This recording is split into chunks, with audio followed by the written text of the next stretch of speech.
नमस्कार, news India देख रहे हैं आप। आपके साथ मैं हूं मीनाक्षी रजत। बुलेटिन में सबसे पहले आपको दिखाते हैं इस वक्त की बड़ी खबर। देहरादून समेत 6 जिलों में भारी बारिश का अलर्ट जारी किया गया है। इन 6 जिलों में बागेश्वर, पौड़ी, नैनीताल है और यहां बारिश का अलर्ट जारी किया गया। तेज गर्जना के साथ बारिश की संभावना जताई गई है। सीएम ने जिलाधिकारियों को अलर्ट के निर्देश भी दे दिए हैं। तो बागेश्वर, पौड़ी, नैनीताल समेत 6 जिलों में बारिश का अलर्ट जारी किया गया है। बारिश की संभावना, तेज बारिश की संभावना जताई गई है और सीएम ने जिलाधिकारियों को अलर्ट के निर्देश दे दिए हैं। आपको बता दें कि इसके पहले मुख्यमंत्री पुष्कर सिंह धामी ने सभी जिलाधिकारियों को इन 13 जनपदों में दरअसल निर्देश दिए हैं कि अलर्ट मोड पर रहे। हालांकि देहरादून समेत 6 जिलों में भारी बारिश का अलर्ट यहां पर मौसम विभाग की तरफ से जारी कर दिया गया है, जिसमें देहरादून है, बागेश्वर है, पौड़ी है और साथ ही नैनीताल भी शामिल है। इस वक्त की ये बड़ी खबर उत्तराखंड से, जहां 6 जिलों में भारी बारिश का अलर्ट जारी किया गया है। मौसम विभाग की तरफ से ये अलर्ट जारी किया गया है। वहीं खुद मुख्यमंत्री पुष्कर सिंह धामी ने सभी जिलाधिकारियों को निर्देश भी दे दिए हैं कि अलर्ट मोड पर रहें। पहाड़ी राज्यों में लगातार बारिश हो रही है, उत्तराखंड में भी लगातार बारिश होते हुए देखने को मिल रही है और ऐसे में यहाँ रोड दरकने के भी कई मामले सामने आए हैं और अब फिर से 6 जिलों में तेज बारिश का अलर्ट जारी किया गया है और सीएम पुष्कर सिंह धामी ने अलर्ट रहने के निर्देश जिलाधिकारियों को दे दिए हैं। मौसम विभाग की तरफ से ये अलर्ट जारी किया गया है कि बागेश्वर, पौड़ी, नैनीताल और देहरादून समेत 6 जिलों में तेज गर्जना के साथ भारी बारिश की संभावना।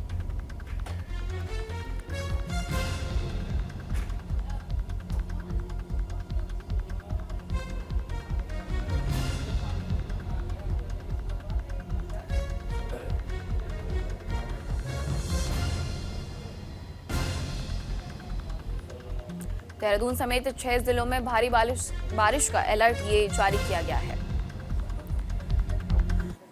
मौसम विज्ञान केंद्र ने उत्तराखंड में 24 घंटे का हाई अलर्ट जारी किया है। ऐसे में मुख्यमंत्री पुष्कर सिंह धामी ने राज्य के सभी 13 जनपदों में आपदा को लेकर जिला अधिकारियों और आपदा प्रबंधन अधिकारियों को अलर्ट पर रहने के आदेश दे दिए हैं। सीएम ने कहा है कि इस बार मानसून सत्र से पहले ही सरकार ने अपनी पूरी तैयारी कर ली है। साथ ही मुख्यमंत्री पुष्कर सिंह धामी ने कहा कि राज्य में भूस्खलन, ओलावृष्टि होना सामान्य घटना है, लेकिन आपदा जैसे हालात में सरकार भी अलर्ट पर है। तो उत्तराखंड में बारिश को लेकर के हाई अलर्ट जारी किया गया है। देखिए, हमारे जो भी मौसम के अलर्ट आते हैं, मौसम विभाग द्वारा जो भी पूर्वानुमान बताए जाते हैं, उसके अनुसार हम लोग लगातार काम करते हैं। और इस बार पहले से ही, क्योंकि हर बार ये जो बरसात का सीज़न होता है, बरसात का समय होता है, हमारे लिए बहुत चुनौतीपूर्ण होता है, क्योंकि अधिक वर्षा होना, अधिक अतिवृष्टि होना, भूस्खलन होना, ये हमारे यहाँ की सामान्य घटनाएं हैं और इन पर हम लोग लगातार, आपदा प्रबंधन विभाग हमारा लगातार इस पर काम कर रहा है।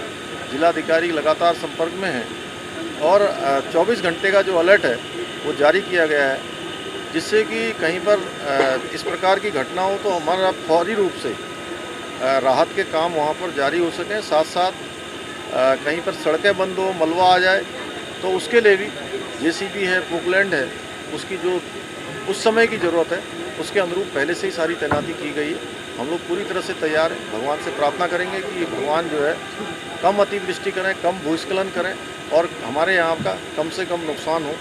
मैं भगवान से ही प्रार्थना करूँगा। और अधिक जानकारी देंगे हितेश। राजधानी देहरादून समेत 6 जिलों में भारी बारिश का अलर्ट जारी किया गया है। साथ ही मुख्यमंत्री पुष्कर सिंह धामी ने सभी जनपदों के जिलाधिकारियों को भी निर्देश दे दिए हैं कि अलर्ट मोड पर रहे। और क्या कुछ निर्देश यहाँ पर मुख्यमंत्री पुष्कर सिंह धामी के द्वारा दिए गए हैं?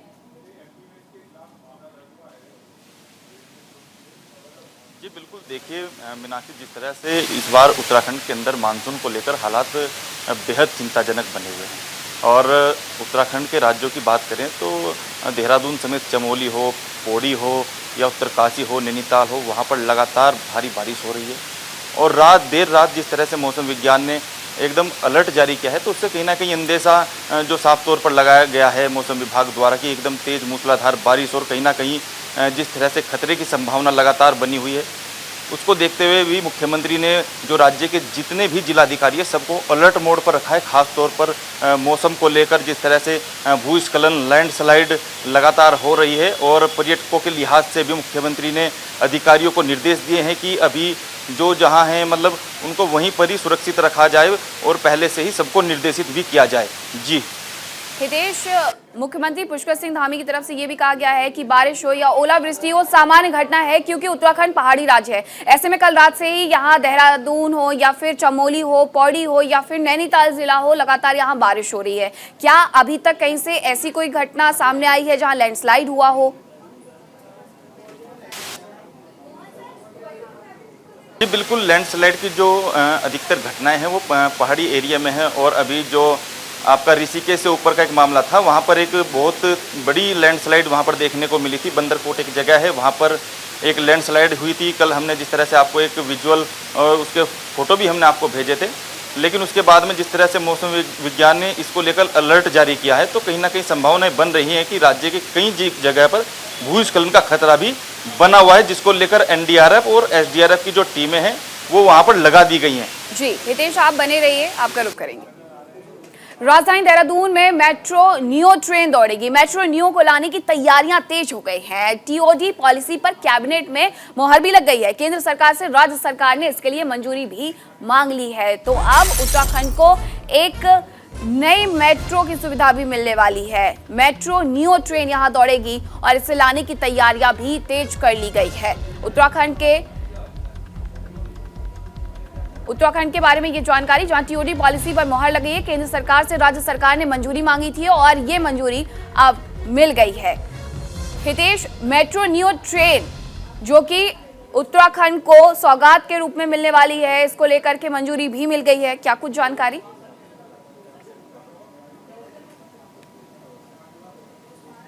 लगातार बीजेपी सरकार मेट्रो नियो के प्रोजेक्ट पर काम कर रही थी और कहीं ना कहीं जिस तरह से इसके कार्य को मंजूरी मिल गई है। हालांकि अभी केंद्र सरकार द्वारा अभी इसको मंजूरी नहीं मिली है, बहुत जल्द उसके भी प्रयास पूरे जारी हैं। लेकिन जिस तरह से कैबिनेट में इसका फैसले पर मंजूरी मिली है, तो इस पर साफ तौर पर हो गया है कि कहीं ना कहीं जिस तरह से सरकार ने मेट्रो को लेकर अपने नए प्रोजेक्ट्स जो तैयार किए हैं उन पर कार्य शुरू होगा। और इसके राजधानी की अगर हम बात करें तो यहाँ पर इसके 25 स्टेशन यहाँ पर बनाए जाएंगे। एक स्टेशन का जो दायरा होगा वो 500 मीटर का होगा।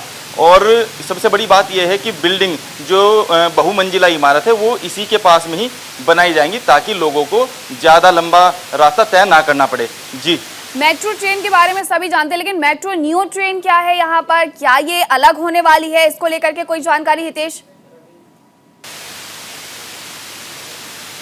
नहीं, देखिए दरअसल क्या है कि मेट्रो नियो का एक दूसरा नाम इसको ये प्रोजेक्ट दिया गया है। हालांकि चीज़ें सभी वही रहेंगी, क्योंकि पर्वतीय क्षेत्र है और पर्वतीय क्षेत्र को देखते हुए जिस तरह से उत्तराखंड सरकार ने केंद्र सरकार के सामने अपना प्रस्ताव रखा था, तो उस लिहाज से केंद्र सरकार ने मेट्रो नियो उसको नाम दिया है। इसमें काफ़ी कुछ बदलाव हैं जो कि अभी सामने नहीं आए हैं। जी, बने रहिए आप हमारे साथ, दर्शकों को खबर बताते हैं, उसके बाद आपका रुख करते हैं। सीएम पुष्कर सिंह धामी ने कांग्रेस नेता अधीर रंजन चौधरी के बयान पर प्रतिक्रिया दी है।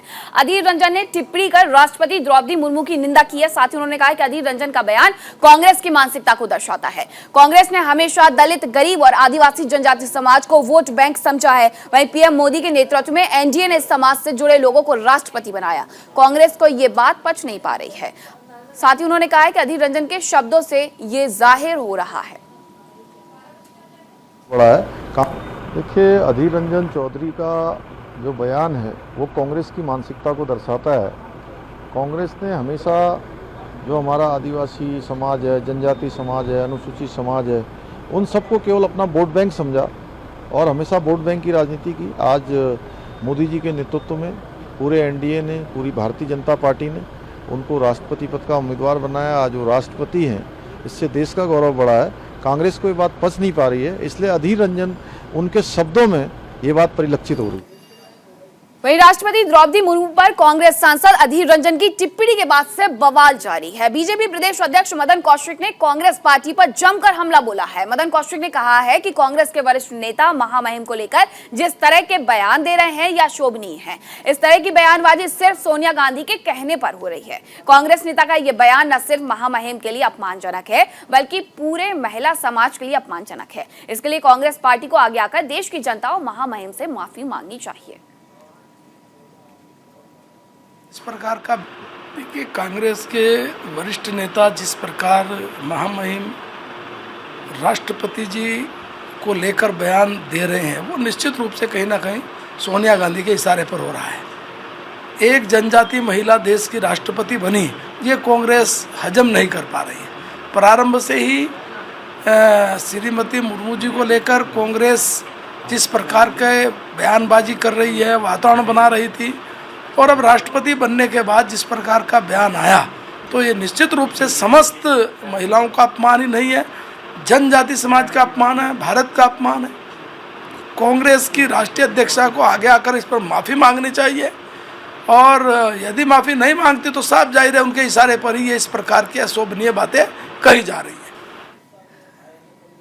कांग्रेस नेता अधीर रंजन अपने एक बयान को लेकर विवादों में घिर गए हैं। अपने विवादित बयानों की वजह से अब कांग्रेस पार्टी की मुश्किलें भी बढ़ती दिख रही हैं। दरअसल ईडी कांग्रेस अध्यक्ष सोनिया गांधी से पूछताछ कर रही है। इसी को लेकर बीते शुक्रवार को कांग्रेस पार्टी ने संसद भवन परिसर में विरोध जताया। इसी दौरान एक निजी चैनल से बातचीत करते हुए कांग्रेस नेता अधीर रंजन चौधरी की जुबान फिसल गई।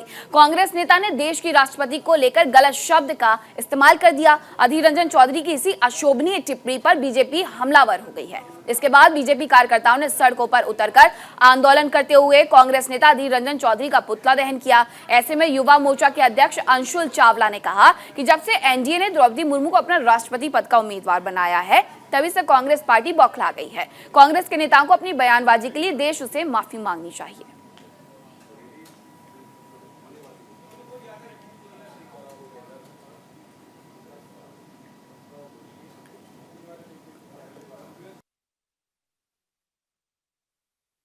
देखिए, जब से द्रौपदी मुर्मू जी को भारतीय जनता पार्टी ने राष्ट्रपति पद का उम्मीदवार घोषित किया था, तब से ही कांग्रेस पार्टी की जो मानसिकता है हमारी महिलाओं के लिए, वो सामने आने लग गई थी।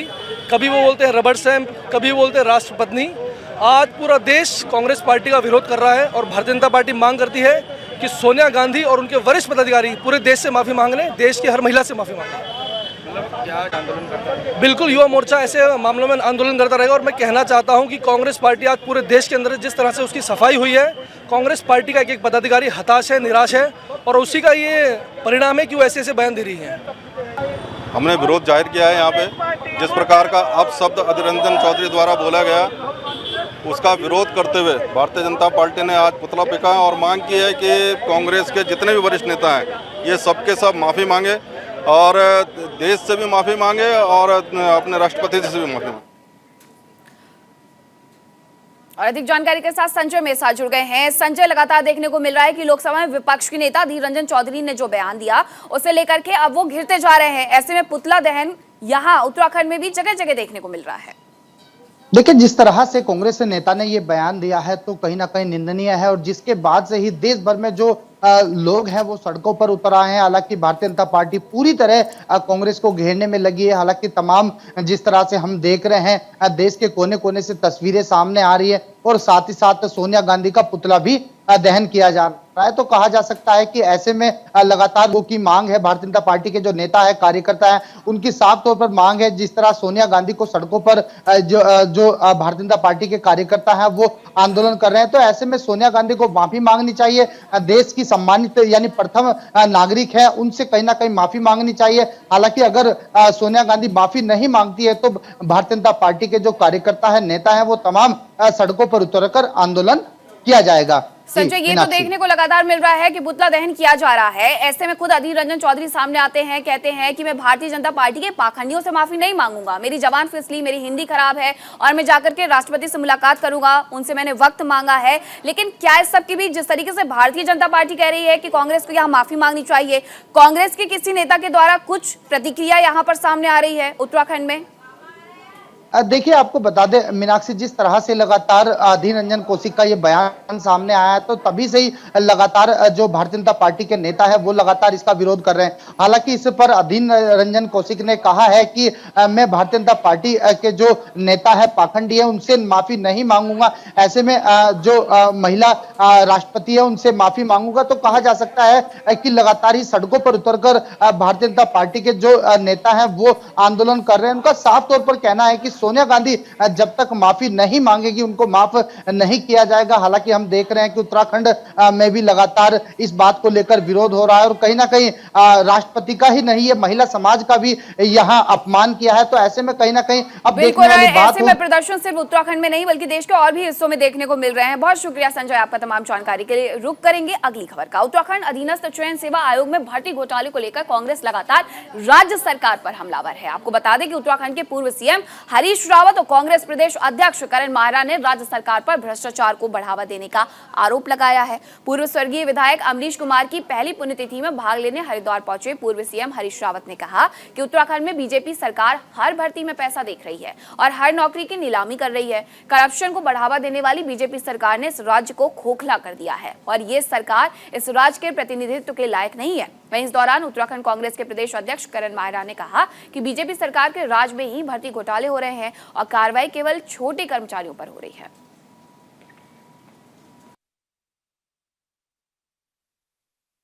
हर पल हर जगह इस सरकार में घोटाले हैं। हर नदी गाड़ गधेरे में ये बालू देखते हैं, बजरी देखते हैं, बोल्डर देखते हैं, उनको बेचते हैं। हर पोस्टिंग में ये पैसा देखते हैं और हर नौकरी की ये नीलामी करना चाहते हैं।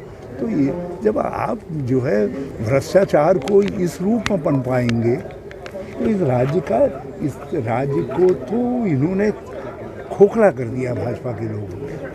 तो बड़ी चिंताजनक स्थिति है। हम एक दिन में तो उसको उलट नहीं सकते, हम तो उनके खिलाफ आवाज़ ही उठा सकते हैं। हम आवाज़ उठा रहे हैं। ये निर्णय तो जनता जनार्दन को करना है कि कहीं हमसे गलत लोग तो नहीं चुने गए।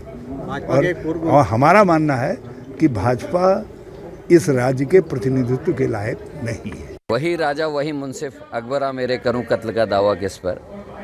खुद ही इनकी सरकार में भर्ती घोटाले होते हैं, खुद ही गिरफ्तारियां कर रहे हैं, गिरफ्तारी भी कर रहे हैं छोटे छोटे कर्मचारियों की। जो आयोग है उसके अध्यक्ष की कोई जांच नहीं, उसके अधिकारियों की कोई जांच नहीं। कोऑपरेटिव में भर्ती घोटाले होते हैं, बाद में निरस्त करी जा रही, कहीं पकड़े जा रहे हैं, लेकिन मंत्री जी पद पे बने हुए हैं, कहते हैं जांच होगी। मंत्री जी के रहते हुए कैसे निष्पक्ष जांच हो सकती है। देहरादून में यूके SSS पेपर लीक करने के मामले में एसटीएफ ने 2 आरोपियों को गिरफ्तार किया है। गिरफ्तार किए गए आरोपी दीपक चौहान और आशीष जगूड़ी एक यूनिवर्सिटी के कर्मचारी हैं, जिन्हें एसटीएफ की टीम ने देर रात गिरफ्तार किया है। बताया जा रहा है कि लखनऊ में गिरफ्तारी के बाद अहम सुराग मिले थे। वहीं लखनऊ से पेपर लीक की कड़ी को जोड़ते हुए दोनों आरोपियों को गिरफ्तार कर जांच शुरू कर दी गई है।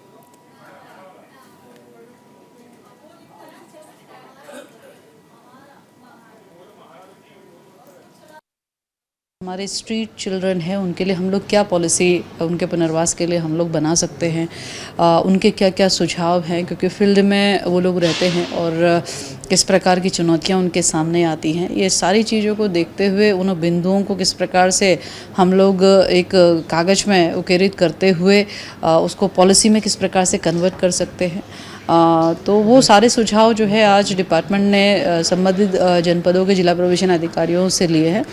पहाड़ी जनपदों में ये समस्याएं स्ट्रीट चिल्ड्रन की बहुत रेयर है, लेकिन मैदानी जनपदों में जैसे कि अपने उधम सिंह नगर है, अपना नैनीताल है या अपना हरिद्वार।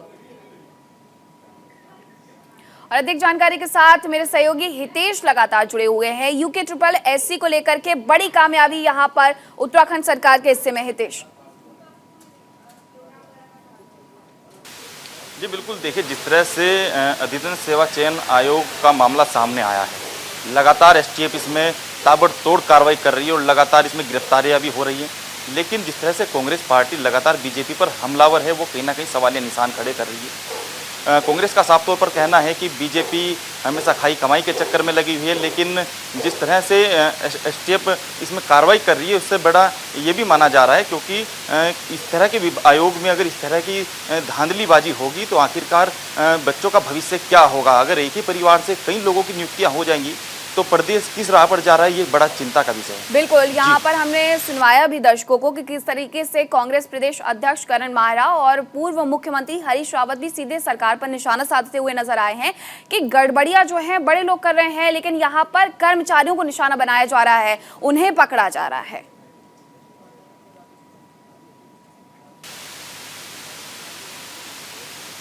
जी बिल्कुल, देखिए जिस तरह से छोटे कर्मचारियों पर गाज गिर रही है, तो वहीं कांग्रेस लगातार हमलावर हो रही है। और कांग्रेस का आरोप है कि पुष्कर सिंह धामी सरकार बड़े अधिकारियों को गाज क्यों नहीं डाल रही है, उनको क्यों नहीं पकड़ा जा रहा है, आखिरकार किसकी सहज से ये काम हो रहे हैं।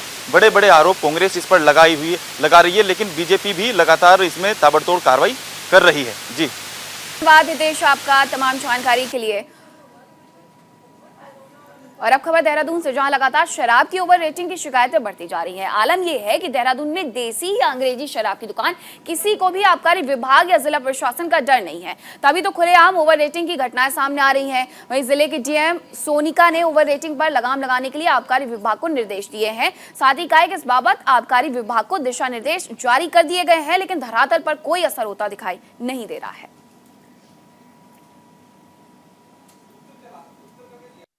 जब मैं आई थी तब भी मैंने इंस्ट्रक्शंस पास किए थे जो हमारे जिला आबकारी अधिकारी हैं कि कंटिन्यू रखें, जो कंप्लेंट्स मेरे को भी आती हैं उनका हम तत्काल संज्ञान लेते हैं और उस पर कार्रवाई करते हैं। उत्तराखंड में कोरोना ने एक बार फिर रफ्तार पकड़ ली है। बढ़ते मरीजों की संख्या को देखते हुए मुख्य सचिव एसएस संधू ने चिंता जताई है और कहा है कि पूरे देश के साथ उत्तराखंड में भी एक बार फिर से कोरोना की लहर तेज हो गई है। उन्होंने कहा कि राज्य में बढ़ते मामलों को देखते हुए राज्य सरकार ने फैसला लिया कि प्रदेश में लॉकडाउन नहीं लगाया जाएगा, क्योंकि लॉकडाउन लगाने से आर्थिक रूप से कमजोर व्यक्ति को नुकसान झेलना पड़ता है।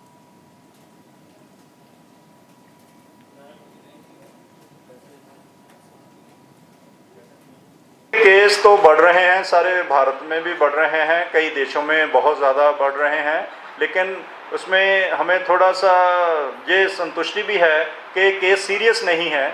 ज़्यादातर पेशेंट घर पे ही हैं और 3 से 5 दिन में ठीक भी हो रहे हैं। जैसे ओमिक्रॉन की वेव 3 आई थी तो हमने ज़्यादा रिस्ट्रिक्शन नहीं लगाई थी, क्योंकि रिस्ट्रिक्शन लगाने से गरीब आदमी को बहुत बुरा असर पड़ता है। रिस्ट्रिक्शन लगाने से होटल बंद हो जाता है और सबसे पहले जो वहाँ वेटर वगैरह काम करते हैं उनको घर भेज दिया जाता है। तो इसका जहाँ और कोई भी कर्फ्यू लगाएं या कुछ भी करें, सबसे पहले गरीब को उसको मार पड़ती है। तो इसलिए हम रिस्ट्रिक्शन के हक में इस समय नहीं है, उसको डेली हम मॉनिटर कर रहे हैं क्या स्थिति है। और सबसे अच्छी बात है कि हॉस्पिटलाइजेशन बहुत कम है, और जैसे फ्लू होता था, अगर ये फ्लू की तरह ही है कि हरिद्वार में कोरोना के बढ़ते खतरे को देखते हुए स्वास्थ्य विभाग पूरी तरह से अलर्ट हो गया है। कोरोना संक्रमण के बढ़ते आंकड़ों को देखते हुए जागरूकता अभियान भी चलाया जा रहा है। रेलवे स्टेशन, बस अड्डे पर आने वाले यात्रियों की जांच की जा रही है। ऐसे में मुख्य चिकित्सा अधिकारी डॉक्टर कुमार खगेंद्र ने बताया कि कांवड़ मेले के दौरान 25 लाख रुपए के बजट से व्यवस्थाएं की गई थी, जिसमें 25 अस्थायी मेडिकल कैंप लगाए गए थे। और जानकारी देते हुए बताया कि 1,80,000 मरीज कांवड़ मेले के दौरान सर्दी, खांसी, बुखार जैसी बीमारियों के साथ आए थे, उन्हें चिकित्सा दी गई।